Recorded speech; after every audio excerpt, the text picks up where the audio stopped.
Chapitre 5. Jésus surmonte les difficultés. Jésus devient adulte. Il commence alors à faire le travail de Dieu. Dieu emmène Jésus dans le désert. Jésus y prie pendant 40 jours sans manger ni boire. Satan vient rencontrer Jésus et le tente. « Tu dois avoir faim, non ? Ça fait longtemps que Jésus n'a rien mangé. »« Transforme ces pierres en pain, dit Satan. » Jésus sait qu'il ne doit pas l'écouter. « Je dois suivre Dieu. L'homme ne vit pas de pain seulement, mais de la parole de Dieu, dit Jésus. » Satan continue. « Si tu es le Fils de Dieu, mets-toi à genoux devant moi, prosterne-toi, et je te donnerai le monde entier. » Mais Jésus dit, « Retire-toi, Satan, ne teste pas le Seigneur. On doit louer et servir Dieu seulement. » Satan comprend qu'il ne peut pas faire pécher Jésus.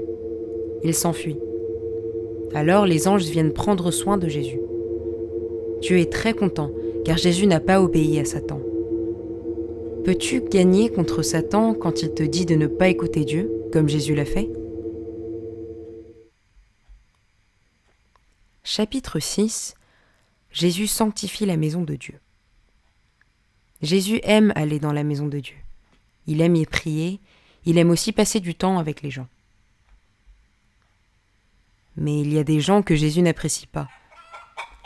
Ces gens ne sont pas là pour prier Dieu ou parler de Dieu avec les autres. Ils sont juste là pour vendre des animaux. « Sortez d'ici !» Jésus chasse les marchands du temple.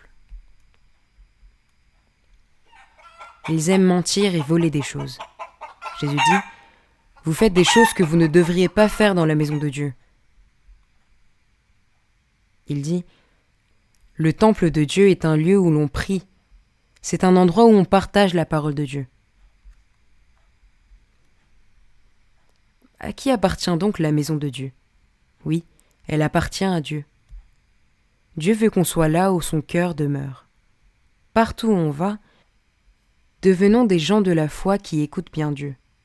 Comme ça, partout où on va, cela deviendra un endroit qui rendra Dieu content.